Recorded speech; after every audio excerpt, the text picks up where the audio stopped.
Yes, reka twongere tubasuhuze cyane tubifurize igitondo cyiza, igitondo cy'umugisha kuri mwese abakunzi ba Jeune Official, aho mutwumva mwerereye abatwumva muri ku mugabane wa Afrika mu bihugu bigiye bitandukanye. Reka tubabwire ngo igitondo cyiza, hanyuma kandi twifurize ndetse we igitondo cyiza kuri mwe mudukurikiye muri ku mugabane wa Amerika, mudukurikira mu masaha mu gitondo. Hanyuma kandi abadukurikira mu masaha mugoroba, reka tubwire ngo umugoroba mwiza. Urumva rwose ko mwese rwose dukomeje kugenda tubifuriza kugubwa neza kandi tubaha ikaze. Turi mu gitondo cyo ku munsi wo kuwa kane, turi ku itariki rero zigera muri tariki 3 z'ukwezi kwa karindwi, turi mu mwaka wa 2024. Iki gitondo n'ubundi kituzinduye n'amakuru, murabibona ko rwose twayabyutse, rwose twayazindutse n'amakuru n'ubundi tugiye kugaruka hano muri Burasirazuba bwa Repubulika Iharanira Demokarasi ya Kongo. Hanyuma tugiye guhera ahantu bita muri za Uvira, kuko noneho birasa no rwose ibintu bigiye guhinduka. Birasa naho urugamba rugiye kwa hano muri Uvira ruraza kuba ari urugamba rukomeye cyane. Ntabwo aya makuru nirinze kuyinjiramo ndi njyenyene bitewe nuko ari amakuru mbonye aremereye cyane. Ndavuga nti reka ndebe uburyo kinamanuka nabona amacacari nk'umuntu rwose urimo akurikirana ibintu hariya wiyicare kuri tele cyangwa se uri kuri tele neza. Tumanukane nawe amfashe kugira mu by'ukuri tubagezeho ibya Uvira, ariko ntibikoko turaza kubagezaho n'andi makuru yo mu bindi bice bigiye bitandukanye. Waramutse neza amacacari? Mwaramutse bwana Fighter. Urakomeye cyane. Turakomeye kabisa, tumeze neza cyane. Alright. Hanyuma rero ubwo nkwifurije igitondo cyiza ndetse n'abawe mbonereho rwose no kukubwira nti reka nenguhe ikaze mu kiganiro bwana macacari. Okay, ndagushimiye cyane bwana Fighter, ndagushimiye cyane kuba umpaye ikaze, ndetse nshimira n'abakunzi ba Jeune Official kabisa, ni inshuti z'akadasohoka, dukomeze tubane muri aya makuru. Hanyuma macacari twihuse rero, amakuru mfite nuko hano muri Uvira ibintu bimeze nabi cyane. Ubwoba ngo bwabaye ubwoba ku buryo ngo byahinduye isura, ndetse no muri iki gitondo bafite ubwoba ko ngo M23 ishobora kubuza kubinjiramo uko byaba kose, cyangwa se ikaba yashiraho mu by'ukuri cya kindi gishiro bitaho ni ultimatum, cyangwa se ikaba yabashira amasaha runaka kugira ngo babe basohotse muri uyu mujyi wa Uvira. Nje mu makuru mfite nuko ngo hare hakozwe icyitwa ramforo cyangwa se kuri forcinga abasirikare benshi cyane, nibyo byatumye habaho ubwoba bwinshi cyane. Bwana macaca, bimeze bite hano muri Uvira? Kabisa niko bimeze, ni kuva ku munsi w'ejo mu masaha ndetse ya kare, ntabwo mu by'ukuri ariko masaha y'umugoroba ahubwo hari hakiri kare cyane. Ejo tariki 2 n'ubundi z'ukwezi kwa karindwi nibwo, ariko kandi abakozi ba Jeune Official barabizi ko twari twababwiye ko M23 yapasingishije abasirikare benshi, barabibonye kuri social media byagaragariye buri wese, amafoto yaragaragaye, video z'abasirikare mu by'ukuri berekezaga mu bice byinshi bigiye bitandukanye. Ariko kandi noneho cyane Uvira noneho kubera ko noneho imaze iminsi mu by'ukuri ihigirwa ku rwego rudasanzwe, abasirikare berekeje ku bwinshi bwana Fighter, so kubeshya ubwoba bwa coalition bufite ishingiro, ngeri ko nabivuga kuko ndetse batikiye ndetse n'imbuga nkoranyambaga bakaba mu by'ukuri basa nkaho bazi. Ariko se macaca, aba basirikare ko n'ubundi ngiye mfite amatsiko yo kureba abasirikare urugamba bagiye kurwana, aba n'ubundi ni babandi ba FARDC bagiye batsindwa mu rugamba bigiye hamwe na hamwe. Ngira ngo bamwe bari reportinze, abandi bagiye bafatirwa hano mujyi wa Goma, bikabayobora akavate natwe turajya muri Ventura. Abasirikare ko mbona batangiye gutitiza abagenzi babo. Abasirikare hari ikintu hari buze guhindura, koko nk'ukuntu niba wenda wagerageje kubakubita amaso ukareba impagararo ya buriya umuntu uri n'umurwanyi udafite wasi niyo umurebye uramubona ukamumenya. Wabonye umusirikare mu by'ukuri abasirikare kubona ari abantu bagize icyo bahinduka muri bo, cyangwa baracyari katanyama? Aba basirikare bafite cyinshi bashobora guhindura, kuko kubijyanye mu by'ukuri na formation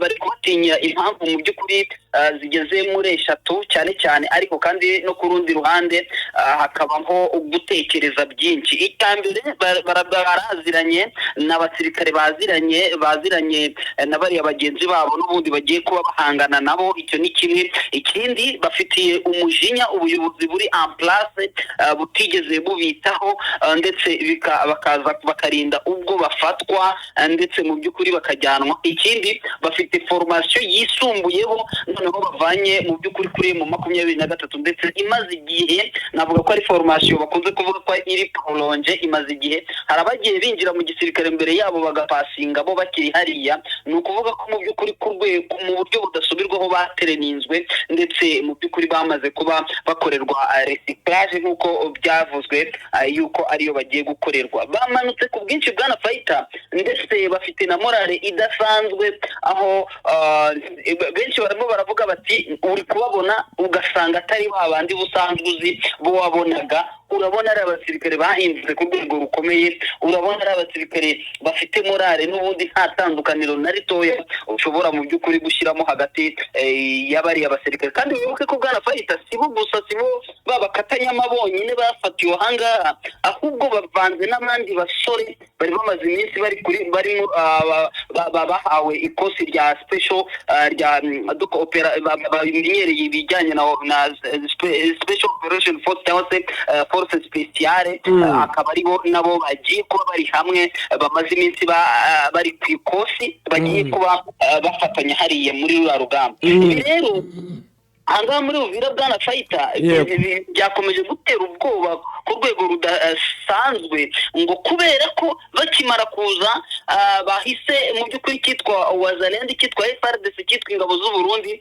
nazo zitangira kuramforsa ku rwego rudasanzwe. Icyo ni kimwe cyagaragaje ubwoba bwinshi cyane. Ikindi ariko nabo bagombaga kwitegura, none se wabona adversaire arimo aritegura ugakomeza ukajenjeka. Hoya nabo rwose iminsi bitegura ntibyagaragaye. Ingabo z'u Burundi zoherezaga zisanzwe zohereza nevo barohereje FARDC nabo bityo. So urumva ko rero n'ubundi bongeye noneho ingabo zari ziherereye mu bice birimo za Baraka.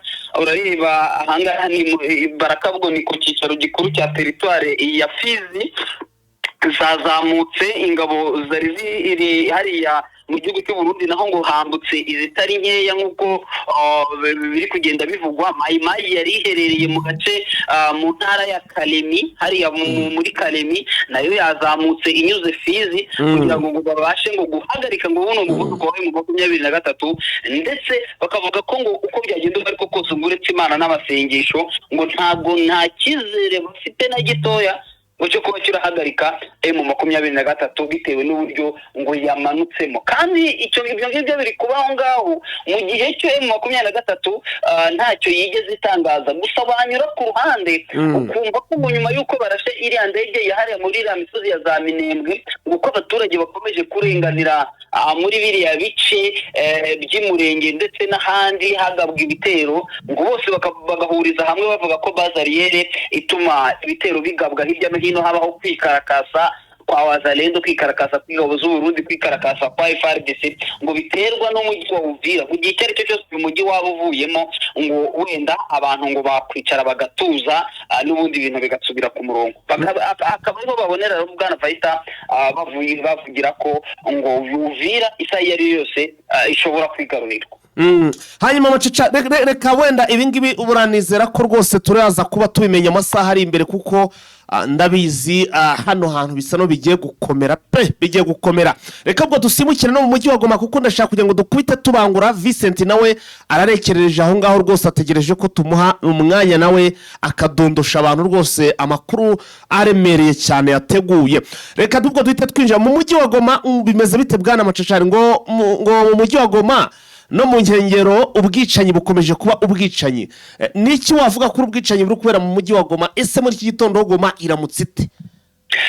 Birumvikana mu mujyi wa Goma n'ubundi tukunze kubigarukaho, twabivuzeho ubwicanyi bwakorewe hariya mu gace ka Ndosho. Aho ngaho ni ku munsi w'ejo bundi twabigarutseho, ndetse abantu bageze muri 3 bararashwe ndetse barashwa n'abagizi ba nabi. Dukunze kuvuga ko ari ubwicanyi bwashyizwemo agafaranga na leta ya Kinshasa, ndetse ubikoze ahembwa amafaranga atari makeya. Twagiye tugaruka ku badepite bakomakomeye bari Kinshasa bakunze gutera inkunga twakwita abaterankunga b'umutekano muke mu mujyi wa Goma.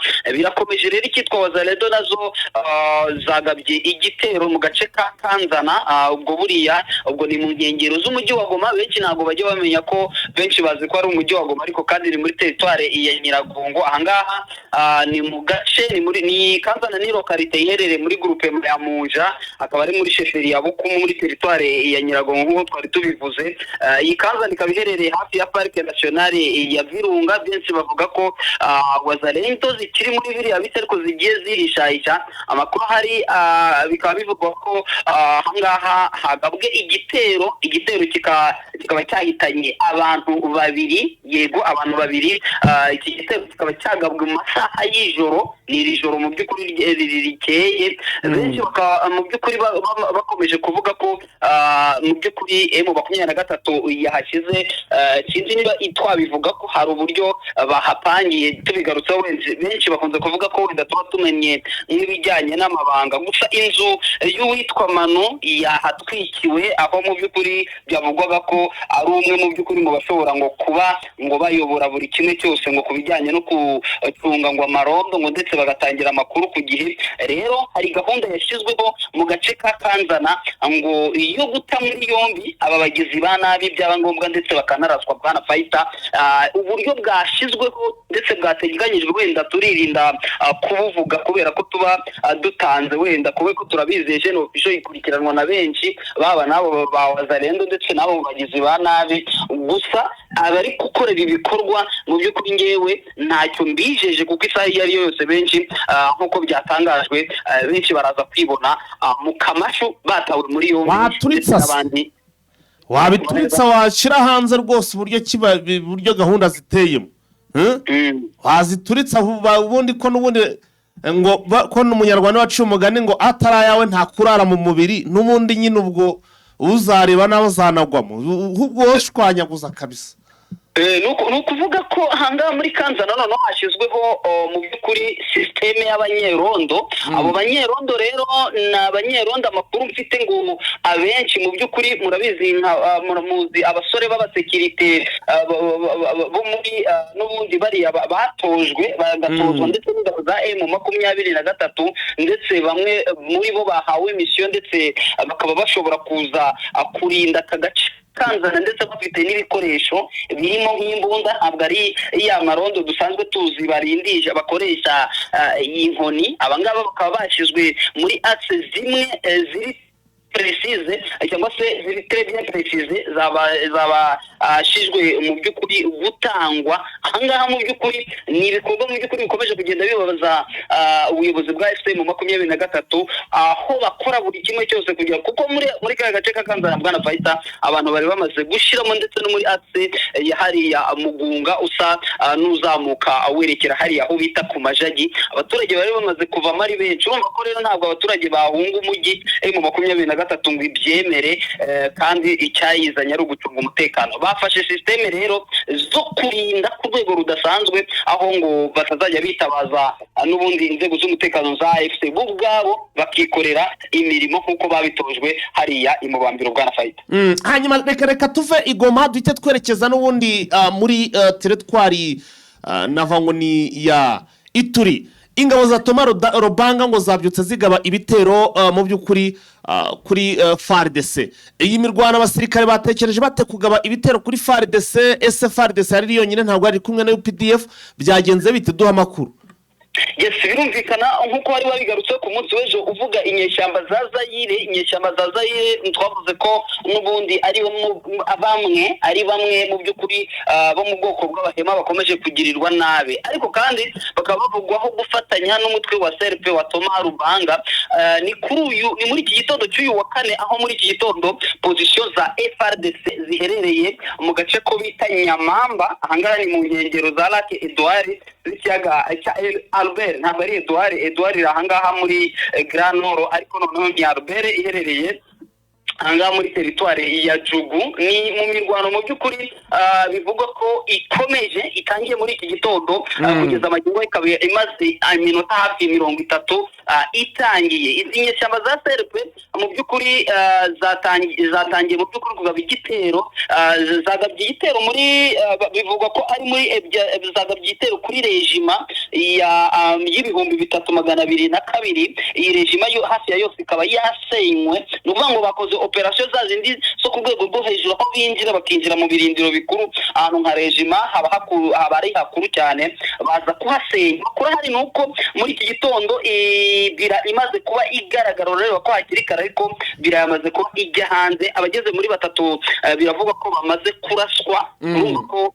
ni mu mwanya ushize, ni breaking news zisa nkaho ziba zigezweho. Imbunda zitari nkeya zirimo ndetse za RPG za PKM zigeze muri 2, AK-47 zigeze mu 8, amabox cyangwa se amatinisi y'amasasu nayo yafashwe. Izi nyeshyamba rero ngo ziri ku bitero ziturutse mu gace ko bita Mbogi ngo, ariko kandi ngo mu by'ukuri no ku munsi w'ejo zagabye n'ubundi iki gitero, ndetse ngo zica abasirikare bageze kuri 12 ndetse abandi bageze ku 8 barakomereka. Urumva ko izi nyeshyamba nazo zisa nkaho zakarishye nyuma y'uko zifatanyije n'aba ngaba, ariko nazo zikagabwaho ibitero bikomeye. Nazo hariya ku nkengero z'icyaka cya Ruberi zikomeje kuhakora agashya bwana. Naba ari kuvuga ko ngo byanga bikoze bagomba guhagarika ubwicanyi bukorerwa Abahema. Iminsi ishize barishwe Abahema, bicwa n'Abalendu, ndetse bakavuga ko ngo byanga bikoze bashobora kuzagera mu mujyi wa Bunia, ngo ari cyo kintu ngo bakeneye bwana Fight. Ndumva ibintu bitameze neza rwose. Ndumva aba nabo bageze gutya bakaba bikoze mu mitano bakibwira batanaze. Hanyuma ariko ngo mu by'ukuri FARDC ngo Mayimayi ngo zambuye FARDC agace. Iyo mirwano yabaye ryari byagenze bite ko numva Wazalendo hari barwanye bisize insenda? UPDF ngo yakubiswe bikomeye cyane na FARDC. Hariya muri biriya bice kera kabaye, murabizi imirwano imaze iminsi ibera muri turiya duce muri hariya ni muri teritware ya Rubero. Kera kabaye na gace ka Muhora kugeza amagingo yangaya ko FARDC na UPDF noneho barwaniragamo hariya ni muri teritware n'ubundi hariya ya Beni ndetse na Rubero, aho UPDF yari maze iminsi iri kurwana n'izi nyeshyamba za Mayimayi. Kugeza ubu n'amakuru hari nuko agace ka Muhora ingabo za UPDF bidasubirwaho zisa nkaho zamaze kugakurwamo, ndetse n'ingabo za FARDC. Mayimayi zo muri ibi bice zimaze iminsi zarikarakashije ku rwego rukomeye cyane. UPDF basukaho umuriro w'amasasu, banga mu by'ukuri kuva kuri zima, bararatswa baranga, nabo bahita nabo bake muri bo muri FARDC ndetse na gusa izi nyeshyamba za Mayimayi ziyobowe n'uwo bita Kapurere Bla, ushinjwa byinshi. Gusa ingabo za Uganda no muri iki gitondo n'ubundi ziramutse zihagaba ibitero, ntabwo zemeye mu by'ukuri kwemera defete. Urumva ntabwo byoroshye, muzi ntabwo yakwemera defete muri kariya gace asa nkaho avuga ko yamaze kwigarurira. Gusa aka gace ka Muhora karaye kigaruriwe n'izi Mayimayi. Gusa muri iki gitondo nanone FARDC na UPDF bongeye kuhagaba ibitero. Turaza kuba tubikurikiranira hafi, gusa ntabwo biri buze koroha. Rwamaze kuba urugamba rwo ku rwego rwo hejuru bwana Fight. Ntabwo ari ugukubita ziriya Mayimayi usa nkaho ntabwo ziyoroheje nazo. Ubwo nyine ubwo ibyo bitero baragira ngo barebe ko bareba ubu rwose uburyo ki bakwigarurira ako gace. Hanyuma ariko hitwa ngo muri za Warikare mu gace bitago ni Canjikiro, ngo Canjikiro muri groupement ya Banamurema. Haramutse naho ngo isasa ari isasa, ibintu bimeze nabi. Bimeze bite aho muri Warikare ho bimeze bite? Kabisa ni muri groupement ya Kisimba muri teritware ya Warikare, aho kugeza amagingo yangaya naho imirwano haramukiye. Yatangiye ku munsi w'ejo, itangira ku munsi w'ejo mu masaha y'isa 4 ndetse irakomeza ni mu gace kitwa Canjikiro.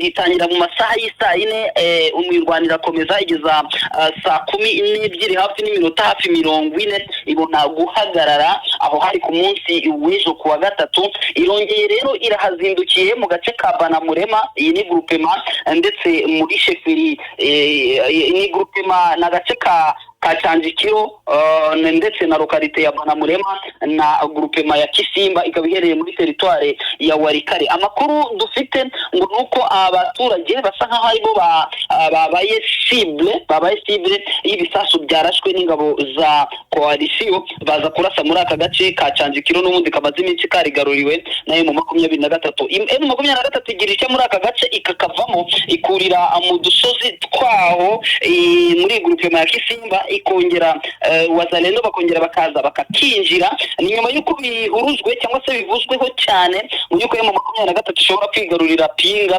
cyane ko uduce twinshi two muri groupe ya Ikobo M23 ku munsi w'ejo yatugezemo iratwigarurira duherereye mu nkengero z'ahangaha muri groupe ya Ikobo ariko tukaba twitegeye isantere ya Pinga aho benshi bari bavuze ko ibikoresho bitari bike byakomeje kugenda bitwikwa na FRDC ivuga ko itagomba kubisigira aduyi nkuko bakunze kubikora birazwi abagira batya babona M23 yabegereye bagafata ibikoresho bagatwika mbere yuko bahunga bakunze kubikora kugeza ubu rero amakuru hari ngo nuko abantu bageze muri 15 bahakomerekeye umukobwa umwe ndetse ufite imyaka 15 akaba ari we uva mu mubiri niko amakuru atugera tubwira ariko ni ibitero byagabwe ahangaha muri aka gace ka Kisimba muri territoire ya Warikare ariko cyane mu duce twa Canjikiro ndetse na Banamurema akaba ari hano mu nkengero mu by'ukuri za territoire ya Warikare winjira werekeza mu bice bigiye bitandukanye bigize iyi territoire iyi ni imwe muri territoire mu by'ukuri zigizwe n'amashyamba nkuko dukunze kubigarukaho aho usanga ibice byinshi ari amashyamba ibindi bituwe n'abaturage ari byo bice cyane par rapport y'ibituwe n'abaturage bwana Fight. Aha bwana Machachari ariko ndimo ndabona andi makuru arimo aratugera ko muri hano muri territoire ya Warungu n'ubuniri mu nkengero za Uvira naho umuriro uramutse ari umuriro ngamasasu mbone zanjye ziri muri ibyo cengamo zirimo kumva amasasu ese wowe ayo makuru waba wamaze kuyacakira nayo imaze kuyacakira neza cyane ni imirwano mu by'ukuri ikomeje mu bice byinshi nayo bigaragara ko ikitwa wazalendo kuko twagiye tubikurikirana ku mbuga nkoranyambaga bo bari gutabaza bavuga ko ngo ramforo ngo zose ngo aho zabaga zikava ngo zize abo bango kuko ngo bahuye n'akaga gakomeye cyane ahangaha ni mu duce turimo Mugogo turimo Ngweshe turimo Mushweshwe ahangaha ni uduce turi hafi ya Nyantende ndetse n'ahangaha mu duce turi mu nkengero ya za Nyangezo urabizi ko umuhanda uvuye Nyangezo ukerekeza za Kaziba ndetse ukomeza ukajya muri sheferi ya Ngweshe ni umuhanda ukunze kubamo mu by'ukuri aho wazalendo zikunze kuhagaba ibitero ngo zishaka kugira ngo zerekeze muri Nyangezi ahangaha rero kugeza ubu ngubu mu 23 murabizi ko yafunguye umuhanda uyu muhanda ikunze kuwufungura ndetse ikawukoramo ndetse n'uburinzi mu by'ukuri navuga ko buri ku rwego rwo hejuru amakuru hari rero barafunga umuhanda M23 igahita iwufungura ako kanya ubu rero baramutse mu by'ukuri bakorwa operation mu duce twinshi bagiye babamo cyane ko hagomba kuboneka renforcement cyangwa se ingabo nyinshi zigomba kwerekeza Warungu kuri territoire ndetse n'aha muri sheferi ya Ngweshe yemwe no mu duce turimo za Twangeza hariya ubwo tuba turi kwerekeza muri territoire hari biriya birombe by'amabuye y'agaciro ho mu 23 yigaruriye ni muri territoire ya Mwenga niyo mu by'ukuri yarinjabutseho gatoya territoire ya Mwenga nayo biravuga ko mu 23 ishaka kuyigarurira noneho burundu bidasubirwa dore ko mu 23 hafite agace gato territoire ya Mwenga territoire ya Warungu zirakenewe ngo kandi bibaye ngombwa mu 23 irimo iragera amajanja isanzwe ikomeye cyane yitwa Nzibira isanzwe ikomeye Nzibira ikaba yahita itanga access cyangwa se yemerera M23 kwinjira muri territoire nshya yo batarageramo yo muri Kivu y'Amajyepfo iyo nta yindi ni territoire ya Shabonda kugeza ubu itaragerwamo n'umusirikare n'umwe wa M23 ariko agace kayibanziriza agace kanzibira M23 isanzwe ikagera amajanja ikageramo ikongera igasubira inyuma benshi barimo baravuga rero igihe Nzibira yaba yigaruriwe byaba birangiye kuko n'uduce twose turimo za Kamituga ndetse no kwerekereza muri Itombo yose baba basa nkaho bamaze kuzunguruka bikaba byaba ngombwa yuko bagera ndetse ndetse no ku kiyaga cya Tanganyika aho bivugwa ko n'intara ya Maniema yaba itangiye kugerwa amajanja. N'ubwoba bukomeye guterwa izi ngabo zerekejwe mu mpande zose, dore ko benshi bari kuvuga ko ari nyinshi atari ziriya gusa zagaragaye, hari n'izindi zerekejwe mu bindi bice zitigeze ziboneka. Urakoze cyane bwana Macacari, ko mbere uko tukurekura tukakira Vincent, reka tubanze tugaruke no muri Fizi kuko ndabona naho ngo mu Wazalendo ziramutse zigaba ibitero. Ese hano muri Fizi ndumva Sida Kivu byakomeye rwose, urugamba n'urugamba. Izi Wazalendo ngo ziyobowe n'uwitwa ngo ni Gaki Kakobanya. Uyu muzalendo witwa Kakobanya ahangaha ko nabonye mu by'ukuri uwitwa ngo niba ari nde Makanaki ari ubuyoboye ibitero hariya, none kuri inshuro uwitwa Gakobanyi, uyu Gakobanyi bura ntabwo ari buze kumukobanya. Uwitwa Gakobanya rero nawe General Gakobanya, hari abitwa abagenerali ni benshi nabo ku rwego ni benshi cyane. General Gakobanya rero uyu nguyu adeployinze nawe mu maho plateau, mu bisozi miremire ya Itombwe hano mu duce tugiye dutandukanye. Gusa amakuru hari no kwibirindiro by'ibyo ko byaramutse bishumikwa ku munsi w'ejo yarakubiswe, yumvikanye ingabo ze zivuga ngo ramforo nyabona, nyuma twirwaneho ibakubite ku rwego rukomeye cyane, kabakubitira mu duce twinshi bakaba bari gusaba musahada. Ahangaha barimo barakubitirwa muri axe nyinshi muri groupement ya Itombo y'amajyaruguru, urumva ni muri Itombwe Nord, bikavuga ko barimo batabariza mu duce turimo agace ko bita Bicumbe ndetse no muri groupement ya Bahara y'amajyaruguru. Ku munsi w'ejo M23 na twirwaneho bari bahatatse bikomeye bwana Faita, aho ngo batwitse amadefense ageze muri 4 yo muri biriya bice. Muzi ko ikizwi gikunze gutwika amadefense abangaba bageraho mu 23 yavuye bakashumika bakahatwika bavuga ko ngo bigarura ibirindiro, kandi mu by'ukuri biba bigaragara yuko nta muntu bigeze barwana, bakitaka bakihonda bakavuga bati twigaruriye aka gace, murimo murabibona, ndetse no kwifata amafoto no kwifata ibindi bigiye bitandukanye. Amakuru hari rero bwana Faita ubu ngubu nuko mu gace ko bita Bahara Noro M23 twirwaneho yamaze kuhakandagira, ndetse n'agace ko bita Bicumbe kakaba gaherereye mu duce twinshi. Gusa muri shepi ya Itombwe ni muri shepi yize territoire ya Fizi, bikaba bivugwa ko izi zo kwa Kakobanya ziramutse mu by'ukuri zikubiswe, harimo abagiye bavuga ko ngo General Gakobanya ahubwo wari wiyoboreye igitero bashobora kuba nawe yarashwe, akomeza ashobora nawe urabizi witwa Makanaki yararashwe ariko ntiyaza kwitaba Imana. Benshi bakivuga ko ashobora kuba arwaye n'ubundi amasasu yarashwe, urugometa we aza kuba yitambukira araratwa ndetse aranapfa. N'uyu Gakobanya biravuga ko rero ashobora kuba yarashwe, nubwo kugeza ubu ngubu amakuru hari atarasobanuka niba koko yaba yitabye Imana cyangwa niba yaba yakomeretse. Turakomeza tubikurikiranira hafi bwana Faita. Urakoze cyane bwana Macacari, reka tukureke ukomeze ukurikirane kugira ngo uze kutuzanira update masari imbere yuko ibintu byagenze. Mwakoze cyane, namwe ndabashimiye cyane. Alright. Hanyuma rero nta gutinzamo, already tugomba guhita twakira Vincent nawe ku murongo wa telefone mu by'ukuri akatubwira, tukinjira muri ya makuru n'ubundi abakomeye cyane ya politike na diplomasi. Wenda mu minota 20 cyangwa se 30 tugomba kuba rwose tugeze tuyavuye yatuvire imuzi ni muzingo. Waramutse neza Vincent? Waramutse neza Faita, naramutse neza nanjye. Gitondo cyiza kuri we n'abawe kabisa, nicyo tukwifurije. Kuri twese igitondo cyiza. Bwana Vincent, ndagira ngo mu makuru aramutse avugwa ndetse n'ibyaraye, ubwo urumva ko n'amakuru menshi cyane, ariko ntifuza ko amakuru tuyahera hano muri Sida Kivu, kuko mu kanya gato noze ndi kumwe na Macacari tuvuga uburyo ki ngo Uvira ngo ikikango ari ikikango, nyuma yuko ngo M23 iri forcinze cyangwa se ideployinze abasirikare benshi cyane. FARDC ngo bahise bagira ubwoba n'ingabo z'abarundi ngo nabo bakoze icyo gikorwa bararifosinga cyangwa se baradeployinga. Kikaba ari ikimenyetso kigaragaza ko hari ahantu hashobora ko hagiye kuba urugamba rukomeye cyane. Vincent, naye makuru ufite hano muri uyu mujyi wa Uvira cyangwa se hano muri Sida Kivu? nibyo icyoba ni cyinshi muri Uvira muri centre nyuma y'uko M23 nyine isohoye abasirikare benshi cyane Rumangabo yego ndetse ibonye n'ibikorwa bitandukanye biri gukorerwa mu centre ya Uvira. Urabizi yuko rero twabonye ko hari umwe mu bagore w'umunyamurenge wafashwe ku ngufu amaze gufatwa ku ngufu aritwa M23 rero byarayibabaje cyane. Urabizi yuko no minsi ishize Sultan Makenga n'umwungirije nabo bari bagiye muri Kivu y'Amajyepfo yego kureba uko ibintu byifashe. Ibyo byose rero bakusanyije ayo makuru bakayegeranya n'amakuru y'ubutasi byatumye M23 noneho abasirikare bagera mu 9,000 yasohoye Rumangabo yego ibohereza mu bice bikikije Uvira kugira ngo irebe yuko ibohora abaturage bari mu biro bice.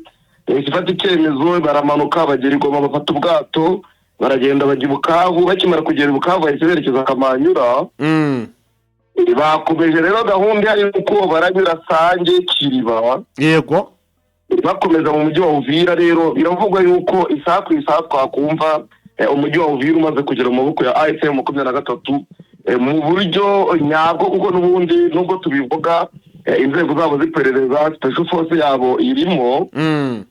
Ibyo byateye rero panike mu ngabo z'u Burundi, bitera panike mu ngabo za FARDC, bitera panike muri wazana ndetse n'abafatanyabikorwa ba FDLR kubera yuko barikanga ku isaha bashobora kugwirwa n'ibyo batari biteze. Ibitero bya M23 mu buryo buroroganize bafite ubwoba ko bishobora kubageraho.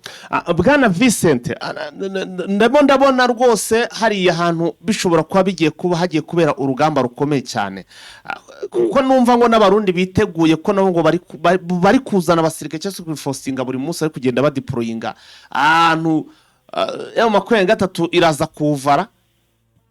Ni ibintu ku mpande zombi ubona yuko bari gutegura, kubera yuko urabizi hari indege iherutse kurasirwa Minembwe. Yego amakuru nabonye nuko bimwe mu bikoresho by'ingabo z'abarundi ari byo byakoreshejwe ko drone yavuye Bujumbura ariyo hano iriya ndege.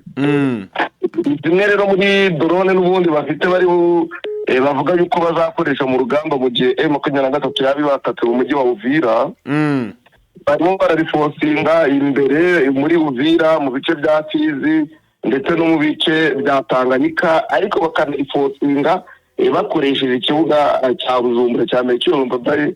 Intwaro zimwe akaba ariho bazishyira kubera yuko hari intwaro ziri kuva Kinshasa zigahita zihitira direct hariya ku kibuga cya Metro Bay, ntizigere muri Uvira. Bakavuga bati ntabwo turi bukire intwaro nyinshi mwabino bice kuko isaha ku isaha M23 yabitwaka, kubera ko ifite abasirikare za Fizi za Minembwe ndetse no mu bindi bice, ku buryo ubona umujyi wa Uvira uri hagati ku buryo kuhafata byoroha. Bakavuga bati twifashishije imbunda twaba dufite hano ku kibuga cya Bujumbura. Akaba ariyo mpamvu rero barayifosinga ahantu habiri, ku kibuga cy'indege ndetse n'imbere muri Uvira n'inyuma ya Uvira. Bose bari gufosinga, yaba M23, yaba ingabo z'abarundi, yaba FARDC, yaba FDLR, yaba wazarendo. Buri wese arimo aritegura. Ubwo bivuze ngo hari ahantu hagiye gusha uko byaba kose pe, hagiye gutokombera. Uko umuntu abibona ndetse nuko binavugwa n'abantu bahari, baravuga ko buri ruhande rwose rushyizemo imbaraga mu kwitegura.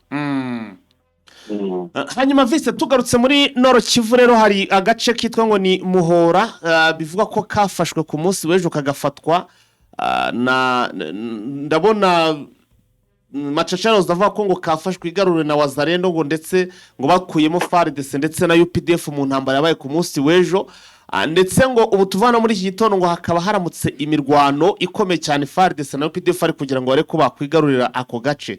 Ariko ku rundi ruhande wowe ndimo ndabona rwose se umbwira ko tayari bakagezemo, baba bakagezemo muri iki gitondo, baba bakagezemo masaha nijoro, bimeze bitaka gace ko mbona nawe ukagarutseho ukagarukana ni version nshya. Na gace bita Muhora ikaba iri muri Rubero. Ahangaha hari hamaze iminsi haba imirwano hagati y'ingabo za UPDF zifatanyije n'ingabo za FARDC. Kuko wazarendo yo muri Mai Mai niho yari ifite ibirindiro bikomeye cyane. Muhozi nyuma y'uko avuze ko agiye guhangana na Wazalendo rero kandi agace niko bahise batera kugira ngo bakureho Mayi hafite ibirindiro bikomeye. Yego. Agace rero kanini kari gasanzwe gafitwe n'ubundi n'abo Wazalendo, ariko ubu ngubu ingabo za UPDF zifatanyije n'ingabo za FARDC zamaze gufata ibiro by'umudugudu. Noneho igisigaye none ubu ngubu barimo barerekeza ku musozi nyizi na hejuru. Yego.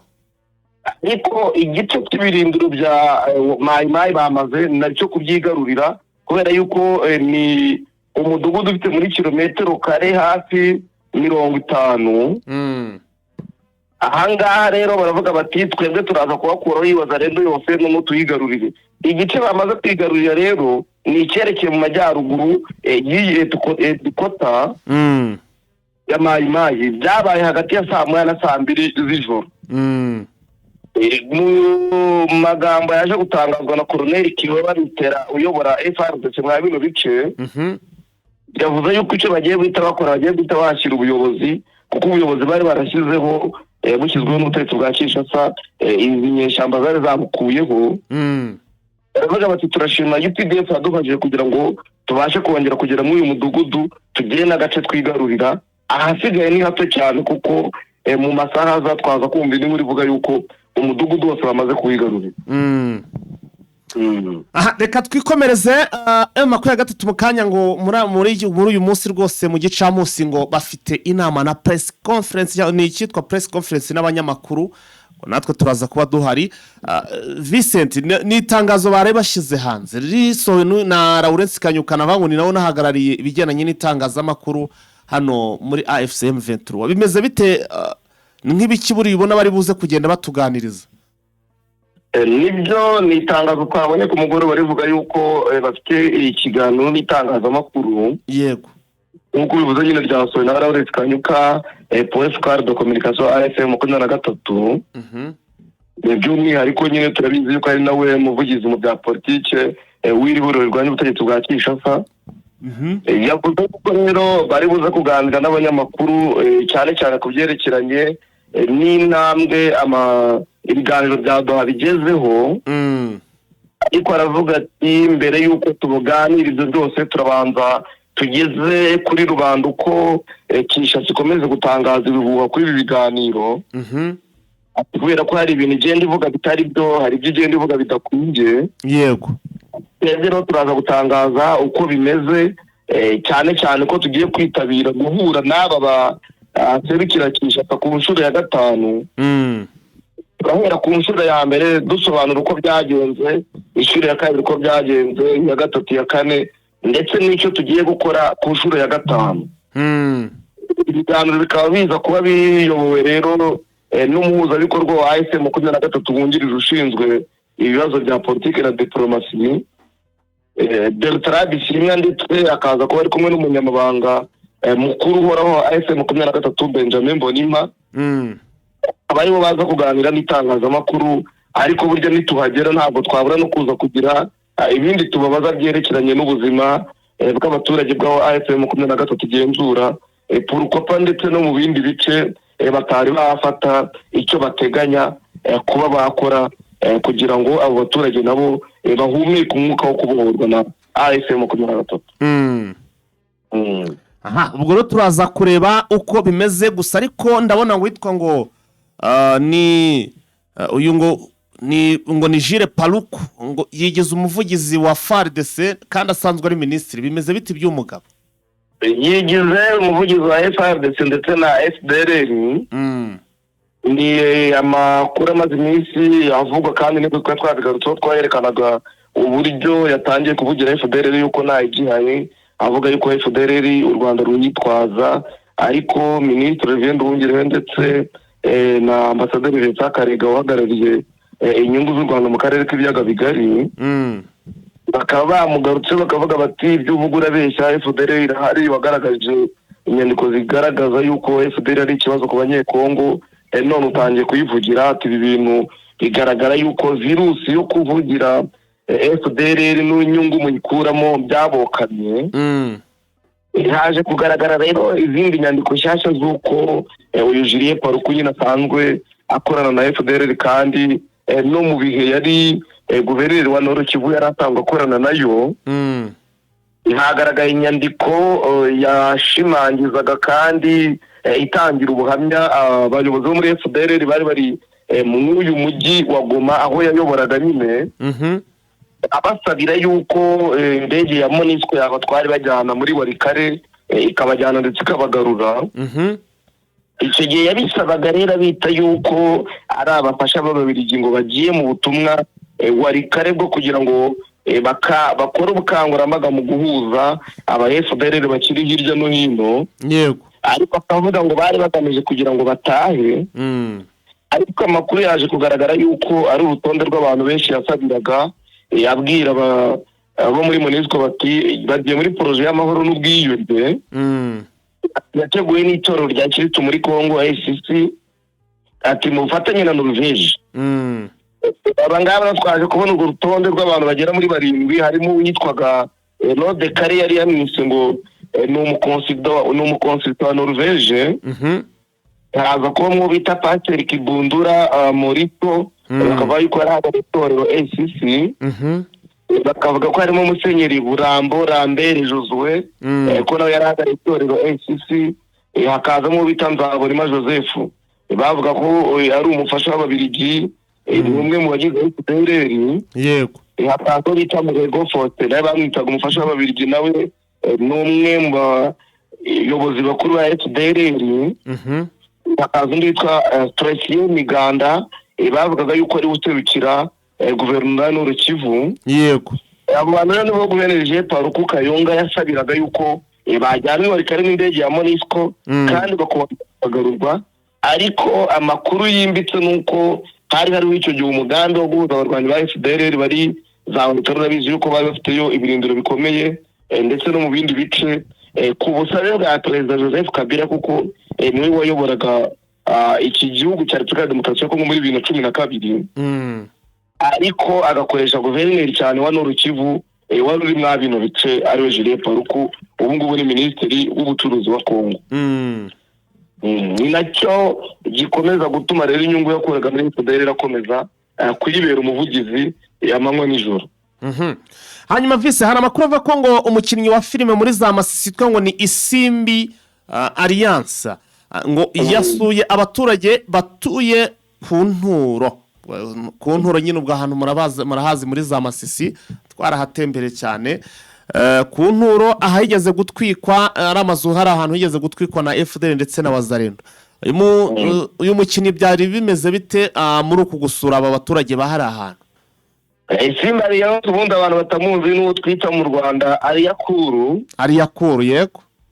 Yakuru ni umuturage ubundi wa Repubulika ya Demokarasi ya Kongo kuko yavukiye muri ibi bice nyine bya Kongo aho bita Numbi muri Karehe. Yagiye gusura n'abaturage bahangaha muri Nturo, ababwira ati rwose arya Vincent uwo mukinnyi w'amafilime akina izihe filime? Ngewe rero ibintu by'amafilime sinjya mbireba. Akina izihe filime zahe? Akina filime zerekeranye n'ibintu by'urukundo biri aho ngaho nyine by'urubyiruko n'abandi. Yego. Turimo tuzamamaza ubwo ababishaka baraza kubireba banyuze kuri Eugene Fico, turaza kujya tubagezaho ibyiwe kandi Eugene Fico naho turaza kubibagezaho mu buryo bwimbitse. Basure izo mbuga nkoranyambaga zacu byose baraza kubimenya. Yego. Aha rero yagiye kubasura Nturo mu gihe yababwiye yuko igihe yabonaga hatwika muri 2023 yagize ikiniga gikomeye, aravuga ati bene wacu baratwitswe barashize. Avuga yuko ngo yasabye Imana ko nibaramuka bagize amahoro 2023 yafashe ko azahagera akajya kubasura bagasangira ibyo bafite. Nakwibutsa ko hano FDLR hatwitse ubundi ingabo z'Abarundi zihari, ariko abaturage bari hano barimo bahungira ku ngabo z'Abarundi bakabirukana, ngira ngo wumvise abaturage bari gutangarira igihe wahageraga. Yego. Mu byo abashyiriye rero harimo ibiribwa, yabashyiriye ibiryamirwa ndetse abemera yuko agiye no kubakira ishuri ryari rihari ryatwitswe n'ingabo z'Abarundi kuko zafashe FDLR iki gihe. Uyu mudada ko numva afite ibikoroto? Afite ibikoroto, asanzwe ari umugwiza atunga nyine akura n'izi filime kuko amaze imyaka myinshi akina izi filime aravuga ati ndabubakira nanjye kugira ngo ngire uruhare mu kubafasha kuko hano Masisi niho mama avuka, hari bene wacu benshi. Yavuga amazina atandukanye, avuga nyina, avuga ari wande, mu by'ukuri yerekana yuko ari umwana wabo. Aravuga ati hano mama niwe avuka kandi umuryango wa mama niwe wafashije ibintu byinshi ku buryo umuryango wacu, ubuzima bwacu tuwukesha umuryango wa mama. Yego. Avuga yuko ahageze bwa gatatu, kuko bwa mbere hageze 2006, ubwa kabiri 2012, ubwa gatatu 2025. Yahunze, avuga yuko yahunze afite umwaka umwe muri 1994. Akaba yavuze ati rero nibutse ku ivuko kugira ngo nongere patikanye na ICM 23 guteza imbere abaturage no kubaha iby'ingenzi bakeneye. Vise, ndabona ngo ingabo z'abarundi ngo hari ubufasha zatanze mu Rwanda, mu by'ukuri ubufasha bumeze bute? Iki gisirikare cy'Uburundi FDNB cyaba cyatanze mu Rwanda ni bwoko ki? Niko bimeze, n'ingabo z'abarundi zaje mu butumwa bwa yasubine gufatikanya na RDF ndetse na polisi y'igihugu mu bikorwa bise Sneak Week. Ni ibikorwa byo gufasha bigamije gufasha abaturage biri kuba mu Rwanda ku nshuro ya 5. Byatangiye ku itariki 29 z'ukwezi kwa 3 2025, birarangira uyu munsi ku itariki 3 z'ukwezi kwa 7. Aho bagamije kugira ngo bafashe abanyarwanda kwizihiza umunsi mukuru wo kwibohora. Ingabo zo mu bihugu bigize East Africa zose ziserukira izindi zahuriye mu Rwanda kugira ngo bafashe abaturage mu byerekeranye n'iterambere. Naho izi ngabo rero z'abarundi zafatanyije na RDF ndetse na polisi y'igihugu mu gufasha imiryango itishoboye igera muri 70. Hirya no hino mu gihugu, nk'uko twabibonye ku rukuta rwa X rw'ingabo z'Uburundi, banditse yuko bafashije imiryango igera kuri 70 itishoboye mu Rwanda, aho babahaye matora, babaha ibiryamirwa, babaha ameza ndetse n'intebe. Abaturage bakaba batuye mu karere ka Nyarugenge, Musanze, Burera, Nyagatare, Ngororero, Karongi ndetse na Nyanza. Akaba nyine ari uburyo bw'igisirikare cya East Africa bwagennye bwo kuzajya bazenguruka ibihugu bigize EAC bagenda bafasha abaturage mu buvuzi ndetse no mu bindi by'iterambere. Bari baherutse ejo bundi kuri 29 gufatanya n'ubundi mu kuvura abaturage. Ibindi bikorwa ngarukamwaka rero bigenda biba, ni naho izi ngabo z'abarundi zakoreye kino gikorwa. Ntabwo zagikoze nk'ababyibwirije, aho ko babikoze kubera iyo gahunda ya East Africa. Hanyuma Vise, tugaruke kuri kwa kurasa twabonye ku munsi w'ejo bavuga ko ngo yaba ari umusirikare wa M23 ngo urashe cyangwa se kwa kurasira ku Karubanda igisambo rukukuba cyangwa se ruharwa. Ntabwo twigeze tubona M23 biriya bintu ibivugaho, ariko nabonye comment nyinshi abantu bavuga bati ntabwo ari M23 yakoze kiriya gikorwa, batahubwo birashoboka kuba ari za nyeshamba cyangwa se FDLR ndetse we na Wazalendo baba baraprofise bakabona ngo umwenda ujya gusa no M23 bakavuga bati reka tuyifashishe tugaragaze mu by'ukuri uko cyangwa se tugaragaze ko ari gukora urugomo. Ariko ku rundi ruhande Vincent, nanjye hari ikintu natunguwe, uriya muntu wari ufite mikoro arimo kugenda asa n'uri gukora mobilisation, arimo guhamagara abaturage ku ruhande mu kamikoro. Ntabwo bira bintu ntibibaho muri M23 bwana Vincent, wowe urabibona ute? Ndaje kuverifia neza nsanga iriya video ni abari bayirimo n'ingabo za M23. Kubera yuko hariya Nyabyondo ni M23 ihafite. Yego. Agace byaberagamo n'abari abaturage bose, naje kuverifia numva amajwi yabo, ndeba andi ma video, ndeba ibinyamakuru, ndeba abari ku ruhande rwa M23, ndeba na komanteri. Yego.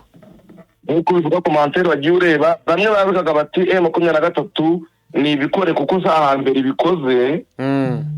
Iravuga yuko hari n'ahandi yegize irasa abajura nka kuriya ikabaratira ku Karubanda.